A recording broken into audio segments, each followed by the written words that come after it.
안녕하세요. 절대값TV의 명품 PD 한PD입니다. 자, 정부가 토지 거래를 다시 묶으면서 지금 정책이 완전히 엉망이 됐어요.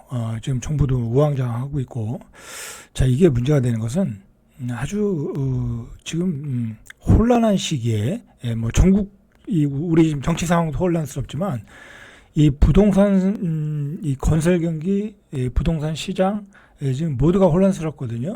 그런 와중에 거기다가 또 우리 경제가 체력이 약해지고 또 급격한 또 내수 불황이 오고 이런 상황에서 지금 뭐 어떻게든 부동산 시장을 살려야 되거든요. 건설 시장을 살려야 되는 거죠. 부동산 시장을 살리는 게 아니라 건설 시장을 살려야 되는데 이런 와중에 규제를 더 풀어줘야 되는데 오히려 역으로 규제를 더 묶어버린 거야. 여기에 큰 문제가 지금 생긴 거예요. 지금 건설사들이 계속해서 부도가 나고 있잖아요. 오직하면 지금 4월 위기 대란이 있는데 정말 4월 위기 대란이에요. 이거는 뭐 괜히 하는 소리가 아니라 뭐 건설사들이 팔아먹을 게 없어요. 지금 뭐 경제가 상황이 좋아서 뭐 공장을 짓거나 뭐 건물을 많이 짓거나 그죠? 플랜트 사업이 많아지거나 뭐 그러면 뭐 그런 쪽에서 돈을 번다고 하지만은 뭐 그런 쪽이 또 주택 시장에 영향을 주는 거니까 아니 뭐 지방 같은데 공단이 많이 들어서야 그 앞에 아파트를 또 짓는 거잖아요. 근데 그런 게 전혀 할 수 있는 상황이 아니다라는 거죠. 그죠? 뭐 우리 경제가 굉장히 침체로 가고 있는 국면이니까 그렇다면 어떻게든 건설 경기를 살려줘야 되는데 이건 또 다시 묶어버렸어. 여러분들 이 서울의 토지 거래를 다시 묶었다라는 게 오늘 신문을 보니까 30% 전체의 30%를 묶어버렸다라는 거야. 그죠? 뭐 4개구를 묶었지만 그 효과는 30%를 10가구 중에 3가구를 토지거래 허가를 묶어버렸다는 거야. 그것도 핵심 지역들. 그러면 거래가 되겠어요? 안 되겠죠. 그죠? 그런 점에 문제가 있다는 거죠. 뭐 분명히 추후에 어떤 보완이 필요하죠. 그죠? 제 생각에는 뭐 6개월 이후에는 그 뭐 용산구 뭐 그다음에 뭐 강남구 송파구라고 해도 거래가 안 되는 지역들이 있잖아요. 그죠? 뭐 나홀로 아파트가 많은 지역들 뭐 그다음에 뭐 단독주택들 뭐 그런 것들은 뭐 굳이 묶을 필요가 있나 싶어요. 그런데 투자 잘 안 해요. 안 한다고. 뭐 그런데 뭐 갭 투자라고 해서 뭐겠어요. 뭐 그런 식으로 좀 그런 부분은 좀 보완이 되지 않겠나 그렇게 생각이 들어요. 그런데 우리가 이번에 이제 규제를 묶어버리면서 우리가 어떤 점이 파악이 됐냐면 뭐 그게 이제 예전에 문재인 정부든 윤석열 정부든 더 이상 가격 급등을 용인을 안 한다라는 거야. 특히 이제 예전에 이제 보수 정부는 가격이 올라가도 시장의 원리에 맞겠는데 이제 이 보수 정부의 입장에서도 더 이상 가격 급등은 용인을 못 한다라는 거야. 자, 그게 왜 그래요? 일단은 너무 가격 급등을 해버리면 이제는 강남만 올라가는 게 아니라 전체가 다 올라가 버리니까 서울, 그다음에 수도권 다 올라가거든요. 지방은 못 올라가더라도 그럼 지방이 못 올라가는 것도 문제가 있잖아요. 양극화가 일어나니까. 자, 그렇게 되면 서울 수도권에 지금 대한민국 인구가 55%가 들어가 있는데 그 사람들이 버틸 수가 없죠. 집을 살 수가 없죠. 정권이 버티기가 어려워요. 그죠? 지금 뭐 정권을 잡고 있는 사람들이 그 다음에 정권을 연장하기가 어려워. 자, 그건 문재인 정부에서 봤잖아요. 정권을 버티기가 어렵다. 그래서 더 이상의 가격 급등은 어렵고요. 그 다음에 가격이 급등하면 내수가 폭망하잖아요. 그죠? 너무 많은 부채를 끌어다 쓰니까 가서 빵 사 먹을 돈도 없고, 그죠? 딸기 사 먹을 돈도 없는 거예요. 그죠? 내수가 안 되는 거예요. 더 이상 가격이 급등하면. 특히 이제 그걸 강조한 게 한국은행 이창용 총재잖아요. 그죠? 이창용 총재가 들어서면서 이제 그런 점을 계속해서 강조했어요. 부채가 급증하면 내수가 침체된다. 그래서 부동산 가격이 급등하면 안 되고, 부동산 가격이 급등하면 어떤 교육의 양극화가 또 벌어진다. 오직하면 이창용 총재가 서울대도 지역별 이렇게 쿼터제를 해야 되는 게 아니냐. 그런 얘기까지 나왔던 거예요. 그죠? 더 이상 거품은 만들어주면 안 되고 더 이상 양극화가 돼서는 안 되고 자 이게 지금 우리 정권을 잡은 사람들, 정치하는 사람들의 의식에 깔려 있는 거예요. 그러니까 이제 더 이상 가격이 급등하기가 쉽지는 않아요. 왜냐하면 급등을 할 것 같으면 규제가 들어가는 거예요. 이제 규제가 들어간다. 지금 우리가 생각을 해야 될 게요. 예전에 그 문재인 정부 때 규제와 윤석열 정부 때의 규제 보면은 윤석열 정부 때의 규제가 훨씬 더 강해요. 그죠? 문재인 정부 때는 좀 이렇게 뭐랄까요, 정책적 규제를 많이 했어요. 은행 규제를 잘 못하고. 그런데 은행 규제를 못하다 보니까 풍선 효과가 들어가는 거야. 그죠? 풍선 효과가 생기는 거야. 그러면서 전국의 온 집값이 다 급등했잖아요. 그러고 나서 정권을 뺏긴 거잖아요. 그죠? 근데 윤석열 정부가 좀 잘했던 건 뭐냐면, 부동산 정책에 잘한 건 아니지만 그래도 집값이 급등할 때 이렇게 딱딱 규제를 해서 집값을 누를 수 있었던 건 뭐냐면, 은행 대출을 규제를 잘해서 그래요. 은행 대출을 규제를 하면 어떻게 되겠어요?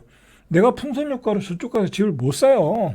옛날에는 다주택자들이 전세금 올려서 그 돈 가지고 받고, 자기는 또 전세 대출 또 받아서 받고, 그리고 잔금 대출 다 해주고 그러면서 했잖아요. 이제는 다주택자가 전세 대출도 안 나오고, 주택 담보 대출도 안 나오고 다 막아버렸잖아요. 그죠? 거기다가 취득세, 그다음에 중과세 다 되잖아요. 그죠? 안 되는 거예요, 이게.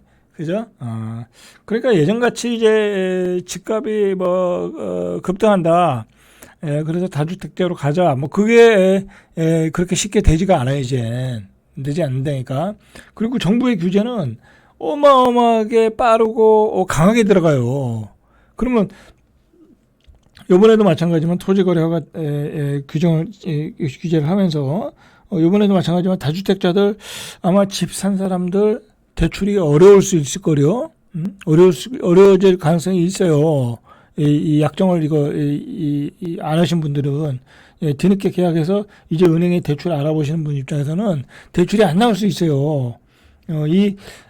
금감원도 이복현 총재인가요? 그 사람이 강력하게 통제를 하잖아요. 그죠? 그래서 은행장도 모이고 다음 주에도 또 모인다고 그러잖아요. 그런 걸 좀 아시면 이제 집 투자가 쉽지가 않아요. 이게 생각만큼 쉽게 수익이 나지 않아요. 여러분들이 토지거래 허가가 풀리면 강남 집값 폭등한다 그래가지고 또 많이 들어갔던 거잖아요. 그죠? 지방에 있는 사람들, 그 다음에 서울에 부자들 다 또 들어갔는데, 그 다음에 박박 돈을 긁어서 들어가지만 그게 쉽지가 않아요. 정부가 한 달 만에 규제를 해버리잖아요. 예전에 이건 문재인 정부를 욕하는 건 아닌데, 문재인 정부 때는 이거는 규제가 집값 다 오른 다음에 들어오는 거야. 너무 늦었어. 그죠? 너무 늦었어. 자, 그러나 이번 정부는 굉장히 빠르게 하더라. 그거 하나는 칭찬해 줄 만하다라고 보고요.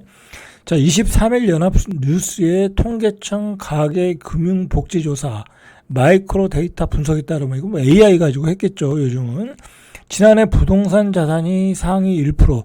자, 부동산 자산이 상위 1%가 얼마인가 하고 가구의 기준선을 보니까 30억 정도가 있으면 상위 1%예요. 그죠? 보통 대한민국에서 상위 1%면 자산이 30억 정도가 있어야 된다는 얘기가 있었거든요.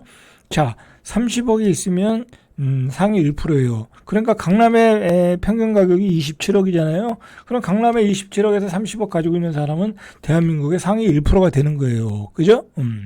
지난해 기준상이 1% 부동산 자산가들이면 최소 30억 이상의 부동산을 소유해야 한다는 의미다라는 거죠. 자, 이게 얼마나 올라왔나 그 추이를 좀 보셔야 돼요. 추이. 2019년 부동산 상위 1% 기준선이 24억 6천만 원이었어요. 그죠? 그러니까 불과 한 6년 만에 5년새죠. 5년새 상위 1% 기준선이 5억 4천이 올라간 거예요. 그만큼 급등했다라는 거예요. 강남의 부동산을 가지고 있으니까 5억 4천이 급등했고 대한민국의 상위 1%가 되었다라는 거예요. 자, 이제 그만큼 양극화가 벌어졌다는 거죠. 그러니까 상위 5%를 봤어요. 상위 1%에서 5%를 보니까 상위 5%의 기준선이 2019년 11억 2천만 원. 11억 2천만 원. 2024년에 14억 1천만 원. 아, 내가 대한민국의 상위 5%가 되려고 하면 14억 1천만 원짜리 부동산을 가지고 있으면 나는 대한민국의 상위 5%예요. 그죠? 괜찮은 거죠. 그죠? 상위 5%만 돼도 14억 1천만 원. 2억 9천만 원 상승했어요. 상위 1%보단 적게 상승했죠? 그죠? 자, 상위 10%를 봤어요. 상위 10%를 보니까 역시 7억 5천에서 9억 5천으로 기준선이 2억 원 올라왔어요. 그죠? 2억 정도 올라왔어요. 그러니까 내가 대한민국에서 상위 10%가 되려면 7억 5천에서 9억 5천짜리 집을 사야 돼요. 살아야 돼요. 자, 그러니까 우리 세종도 7억 5천 넘는 집이 아주 많지는 않아요. 그죠? 이게 아주 많지는 않아요. 뭐 평수가 좀 크면은 넘는데, 그러나 뭐 대전 같은 데 가면 대전 같은 데는 싸잖아요. 물론 비싼 집도 있지만 대부분이 좀 올드한 주택들 좀 중심 쪽 이하로 가면 7억 5천 넘는 게 거의 드물죠. 그죠? 그러니까 지방 사람들은 상위 10%가 된다는 건 굉장히 어려운 거예요. 그죠? 그러니까 수도권과 비수도권의 격차가 확 벌어졌겠죠. 그죠? 가만히 있는데 벌어져 버린 거야. 그죠? 가만히 있는데 벌어진 거야. 이 부동산 때문에. 그런데 전체 중위 가구의 부동산 자산이 얼마인가 봤어요. 그러니까 대한민국 전체의 중간 가격을 보니까 2019년 1억 6천만 원, 2021년 1억 8천만 원, 2천만 원밖에 안 올라간 거야. 상위 1%는 5억 4천이 올라갔는데 중위 가격은 2천만 원 올라간 거야. 예, 인플레 효과도 없는 거죠. 그죠? 그냥 가만히 있으면 벼락거지가 된 거예요. 그죠? 참 이게 부조리한 거죠. 그죠? 부조리한 거예요. 소득도 줄고, 자산 가격도 줄고, 그죠? 자, 그러니까, 서울의 그 강남 또는 중강남에 있는 사람들은 가만히 있어도 상위 1%가 된 거야. 그죠? 근데 여기서 가격이, 토지거래 해제를 해줘서 가격을 더 올려줬다. 그거는 안 되는 거죠. 그죠? 안 되는 거였어요. 무리가 있었던 거야. 그죠? 더구나 타이밍 자체가. 그러니까 오세훈 시장이 요걸 바가지로 먹는 거예요. 이런 데이터를 가지고 들이밀고, 시장님, 이거 하면 안 됩니다. 시장님은, 약간 제가 농담으로 말씀드리는 건데, 시장님은 대권 후보 될 사람인데, 서울시장이 아니지 않습니까? 근데 자산의 가격이 이렇게 벌어지는데, 시장님이 이걸 풀어주면 강남의 집값은 여기서 급등합니다. 라고 제가 이 데이터를 가지고 와서 얘기를 했죠. 제가 참모라면. 그죠? 제가 참모라면. 그러니까 저 같은 사람이, 오세훈 시장이 참모가 돼야 되는 거예요. 저 같은 사람이 오세훈 시장 밑에 있었어야 되는 거예요. 충성스러운 말을 할 수 있는 사람이. 그러면 이 모양 이 꼴을 안 당했죠. 그죠? 아니, 지방 사람들 입장에서는 억울하잖아요. 그죠? 중위 가격을 가지고 있는 사람들. 그죠? 억울하잖아요. 가만히 있는데 나는 2천만 원밖에 안 올랐어. 근데 서울의 상위 1%는 5억 4천이 올랐어. 열이 안 받겠습니까? 그죠? 열이 안 받겠습니까? 자, 이 부동산 시장에서는, 부동산 통계에서는 1분위부터 10분위까지 이렇게 또 구분을 해요. 자, 이 구분을 보니까 이 10분위가 최상위 가격이거든요. 10분위는 상위 10%의 가격이에요. 아까 봤죠? 상위 10%의 가격이 한 14억 정도 됐죠. 거기에서는. 근데 여기 부동산 통계에서 보니까 이제 이 통계와 아까 본 통계는 다르겠죠. 거기는 이제 그 신문사에서 이렇게 한 거고, 자, 여기는 이제 부동산 원에서 나온 통계니까 2019년에 15억 3천만 원이라는 거야. 상위 10%. 대한민국의 상위 10%가 되려면 현재의 기준으로 19년의 기준으로는 15억 3천이고 현재의 기준으로는 20억 원이에요. 20억 원. 4억 7천만 원이 올랐어요. 그러니까 대한민국의 상위 10%가 되려면 20억 정도는 자산이 있어야 된다라는 거죠. 그죠? 있어야 된다라는 거예요. 자, 같은 기간 9분위는 순자산이 6억 4천에서 8억 4천으로 올랐다라는 거야. 예? 8억 4천 정도로 올랐다. 그러니까 대한민국의 한 20% 정도 되려면 한 8억 4천 정도가 돼야 된다라는 거예요. 그죠? 자산이. 이거 쉽지 않아요. 그죠? 이거 쉽지 않아. 뭐 지방은 대부분이 어렵고, 그 다음에 경기도도 외곽으로 가면 대부분이 어렵고, 그죠? 뭐 이제 과천, 분당 뭐 그런 데는 비싸겠지만, 좀 더 외곽으로 가면 8억 4천이 쉽지 않아요. 수원도 쉽지 않고요. 동탄도 쉽지 않고요. 송도는 당연히 쉽지 않고요. 그죠? 쉽지 않은 거예요. 그죠? 상위 20% 안에 든다는 것도 쉽지 않은 거야. 서울에서도 어려워요. 도봉구, 그죠? 강북구, 뭐 구로구, 금천구. 그런 데는 어려운 거야. 그만큼 순자산 8억 4천의 의미는 큰 거예요. 그죠? 이 구분이만 돼도. 이게 문제가 뭐냐면요. 이 가격의 격차가 벌어진다는 거는 수도권과 비수도권의 가격이 격차가 벌어진다는 거잖아요. 그죠? 자, 이게 교육과 기업과 교통 인프라가 집중되는 서울, 특히 강남권의 가격이 이 집값이 뭐 급등을 하면서 수도권과 비수도권의 전체적인 평균 격차가 더 벌어졌다라는 거예요. 그죠? 그래서 자산 상위 20%에 해당하는 5분위 가구의 5분위 그러니까 20%에 되면 5분위 가구의 평균 부동산 자산에서도 이 같은 지역별 양극화가 나타나고 있다라는 거죠. 자, 그래서 그 조사 마이크로 데이터에 따르면 지난해 자산 5분위가 소유한 부동산 평균 금액은 수도권에서는 13억 6,544만 원. 자, 수도권에서 5분위 이상, 5분위가 소유한 부동산 평균 가격은 13억 6,544만 원. 자, 비수도권에서는 10억 7,211만 원. 수도권과 비수도권에도 차이가 벌어지고 있다라는 거죠. 자, 수도권과 비수도권의 차이는 3억 정도. 자, 이런 그 격차가 결정적으로 벌어진 건요. 이게 평균의 오류인데 강남의 집값이 급등해서 그래요. 그러니까 강남의 집값이 벌어진다는 것은 올라간다는 것은 수도권과 비수도권의 가격의 격차를 확 벌려버리는 거야. 그러면 소득의 자산의 양극화가 되는 거잖아요. 그죠? 그러면 그게 불만이 많겠죠. 그죠? 비수도권에 사는 사람 입장에서는 불만이 많고, 문제는 더 큰 문제는 뭐냐면 비수도권에 사는 사람은 수도권으로 갈 수가 없는 거예요. 그죠? 특히 서울 쪽으로 진입을 할 수가 없는 거예요. 그죠? 그런 점들이 이 강남 집값의 상승에 한계가 있는 거예요. 상승을 용인할 수가 없는 거예요. 정부 입장에서는. 정권을 잡은 입장에서는 용인할 수가 없는 거야. 너무 벌어지니까. 그런데다가 이번에 토지거래 해제에서 봤듯이 그 준강남 지역, 그죠? 또는 서울의 이 노도강 금강구의 그 가격들마저도 들썩거리더라는 거야. 그죠? 그러면 서울과 수도권의 양극화, 수도권과 지방 간의 양극화가 계속해서 벌어진다라는 거야. 그죠? 자, 문제는 뭐냐면 이제 그렇게 가격이 급등하면 계속해서 이야기하지만 앞으로 우리 젊은이들이 서울 수도권으로 가서 집을 사야 되는데 그렇게 살 수가 없다라는 거야. 그렇게 되면 우리 젊은이들이 다 포기를 하게 된다는 거죠. 그렇게 서울 가서 집 한 채 못 사는데 내가 뭐 일을 하면 무슨 일한들 뭔 의미가 있겠냐, 그렇게 돼버리는 거야. 자포자기가 된다라는 거야.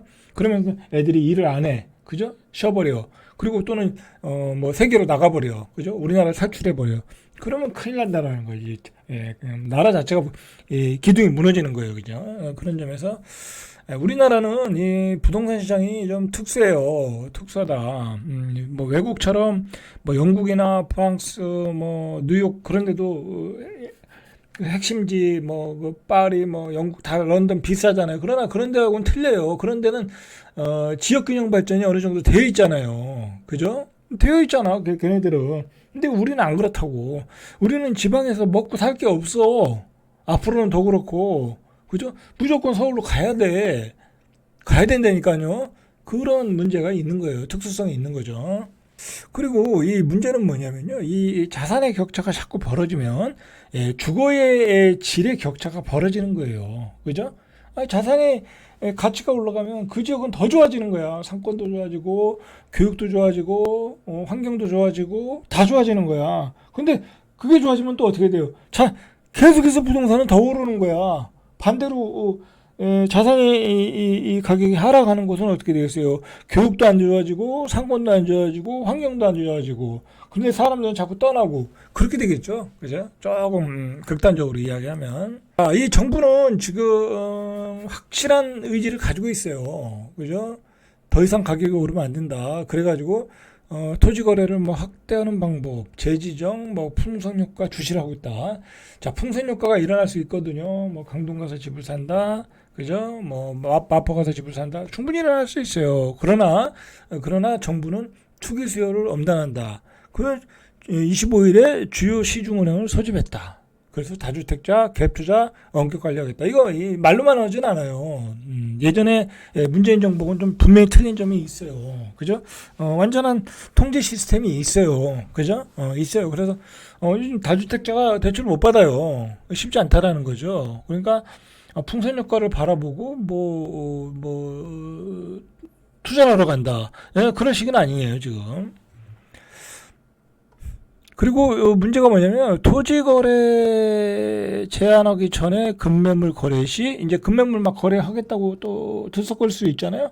거래 시 대출 불가도 가능하다라는 거예요. 그러니까 나 대출 나올 거를 예상을 하고 집을 샀어. 안 나온다라는 거죠. 그죠? 그러니까 거래가 안 된다는 거죠. 그죠? 뭐 내일까지인가 오늘까지자 24일까지인가 그랬잖아요. 그죠? 자, 대출이 안 나온다라는 거죠. 그래서 가계대출을 엄격히 관리해야 되겠다. 이 가계대출을 관리를 해야 돼요. 그죠? 관리를 해야 돼. 관리 안 하면은 우리 내수가 완전히 폭망해요. 그죠? 자, 이 토지거래 허가 전에 얼마나 가격이 올랐냐면요. 강남 상구가 7년여 만에 최고 상승률.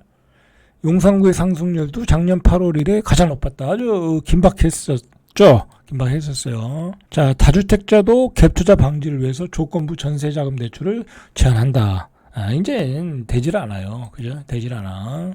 자, 하나은행, 뭐 우리은행, 뭐 전부 다 다주택자 규제를 하겠다고 지금 이미 발표를 했어요. 그죠? 발표를 했어요. 자, 이미 이제 토지거래 허가가 나와서 한 2, 3억 정도 싼 매물은 나오고 있어요. 나오고 있는데 거래가 쉽지 않겠죠? 그죠? 거래가 쉽지 않아요. 자, 그러니까 산 사람들이 좀 비싸게 산 사람들이 비상에 걸렸어요, 지금. 꼭지를 잡은 거죠, 일단. 단기 꼭지를 잡은 거예요. 이걸 어떻게 해야 되나? 이제 부동산 사장님한테 항의 전화를 하는 거죠. 부동산 사장님은 또 이렇게 열심히 사라고 또 이렇게 약간 좀 부추겼을 거 아니에요. 이 마케팅상. 그죠? 그래서 부동산 사장님 말 믿고 샀는데, 토지거래 이 기자가 들어온 거야. 그러니까 야, 이거 잔금 대출 안 나오는 거 아니야? 그죠? 항의 전화를 부지런히 받고 있다고 그래요. 그래서 한 2, 3억 정도 싼 매물들이 나오더라라는 거죠. 조금 이제 조정을 받겠죠. 그죠? 조정을 받겠죠.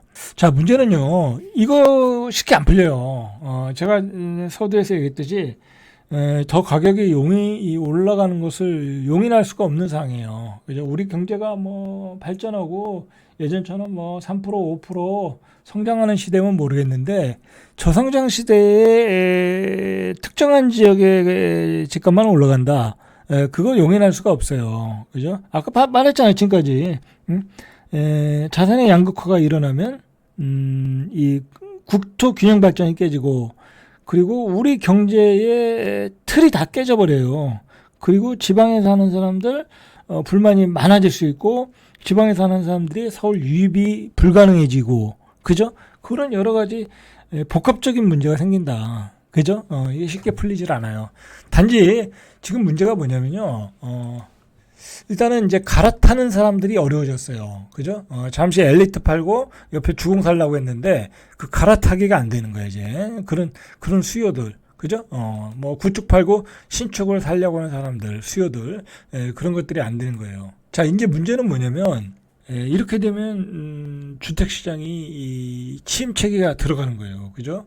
자, 안 그래도 지금 입주 물량이 확 줄어들거든요. 내년 되면은 올해부터.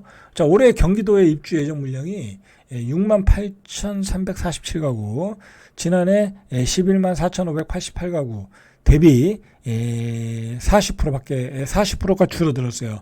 전세 가격이 폭등하겠죠? 그죠? 전세 가격은 폭등할 가능성이 많아요. 그죠? 자, 인천도 23.9%가 감소했어요. 서울은 증가했어요. 서울은. 자, 서울은 증가한 게 아무래도 둔촌 좋은 것 같아요. 그죠? 자, 어쨌든 물량은 줄어들었어요, 지금. 그래서 전세 가격은 폭등하고 더 문제는 뭐냐면요. 지금 청약이 없어요, 서울에. 1월부터 4월까지 한 개 단지밖에 안 했다라는 거야. 그죠? 이게 아주 그 불길한 징조죠. 지금 1월부터 4월까지 한 개 단지밖에 안 됐고, 앞으로도 많지 않다라는 거, 앞으로도. 그죠? 이게 이제 하나 했잖아요. 레미안 원 페롤라, 방배동에. 이거 하나밖에 안 했고, 그 다음에 4월까지 이제 뭐 하나밖에 안 했고, 이게 뭐 역대 아주 1분기 서울 최소 물량이라고 그러고, 자, 지금 그나마 이제 5월 중 분양 계획하는 게 은평구 대조동의 입지 좋은 메디알레. 이건 분양가 비싸게 나오거든요. 근데 이거 하나밖에 없다라는 거. 이것도 이제 5월에 할지 6월에 할지 7월에 할지 아직 확정은 안 됐지만 기다리는 거 이거 하나라는 거야. 서울의 물량이 급감하고 있다라는 건 사실이죠. 그죠? 자, 문제는 이 정부가 지금 규제를 풀어줄 수 없는 상황이다. 그 다음에 분양 물량도 안 나온다. 지방은 잘 분양도 안 된다. 자, 건설사들이 굉장히 어려워졌어요, 지금. 그죠? 그렇다고 정부가 여기서 막 규제를 준다고 하면, 서울 수도권인데, 지금 그게 쉽지 않은 상황으로 갔다. 이제 4월을 되면 건설사들은 굉장히 어려워질 수 있어요. 더 어려워질 수 있어요. 그죠? 규제를 못 풀어주는 이유는 바로 이제 내수 폭망, 그죠? 가계부채 급증, 양극화 이런 이유 때문에 못 풀어주는 건데, 풀어줄 수 없는 이유인데, 큰일 났어요. 그죠? 큰일 났어요. 그러니까, 한 6개월까지는 모르겠고, 빠르면 빠르게도, 거리가 안 되는 지역들, 그죠? 그런 지역들, 강남구, 송파구라고 해도 안 되는 지역들은 풀어줄 가능성은 있겠죠. 그죠? 단독주택, 나홀로 아파트 그런 지역 많은데. 자, 그런 식으로 좀 어떤 돌파구는 찾아가야 될 것 같아요. 너무, 시장의 규제를 가하다 보면 이게 또 부작용이 생기는 거거든요. 그런 점들을 좀 참고를 할 필요가 있겠다 싶네요. 자, 절대값TV의 명품 PD 한 PD였습니다.